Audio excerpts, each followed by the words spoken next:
and I said, now, if we get caught, what will happen to me? They said, oh, you'll get deported in 24 hours and we'll go to prison for 3 years. I said, you're kidding. How many of you have been in prison for your faith? Out of 22, 18 raised their hands. I thought, no way. And I looked at him and I said, you 22 people, how many people do you oversee? Because they were all of these small group leaders, underground church leaders in the Hunan province. I said, how many, if you counted up all the people under your jurisdiction, how many would it be? And they counted them up and they said, little over 20 million. I said, what? See, we forget there's 1.3 billion people in China. This is crazy. Well, I had 15 Bibles and I passed them out. Obviously 7 didn't get them. And I said, let's turn to 2 Peter chapter 1 and we're going to read it. And just then one lady handed hers to somebody next to her. And I thought, interesting.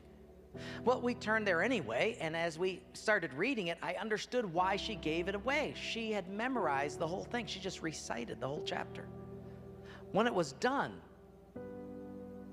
I went over to her at a break and I said, you recited the whole chapter. She says, oh yes, I've memorized many chapters. I said, where did you memorize so many chapters? She said, in prison. I said, you have much time in prison. So I said, but don't they confiscate the Bible? She said, yes. So people bring in scriptures written on pieces of paper and they bring it in.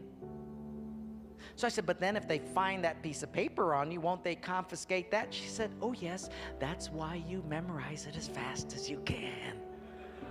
Because even though they can take the paper away, they can't take what's hidden in your heart. I thought, wow. Well, after 3 days, you fall in love with these people. And when it was done, I said, how can I pray for you? I'm going to go back to America, and you guys have been just so wonderful. How can I pray for you? They said, you know, Wayne, you guys can gather like this whenever you want to in America. We can't. Could you pray that one day we'll be just like you? And I looked at him and I said, I will not do that. Big incredulous eyes looked at me and they said, why? I said, because you guys rode a train for 13 hours to get here. In my country, if you've got to drive more than an hour, people don't come. You sat on a wooden floor for 3 days. In my country, if people have to sit more than 40 minutes, they leave.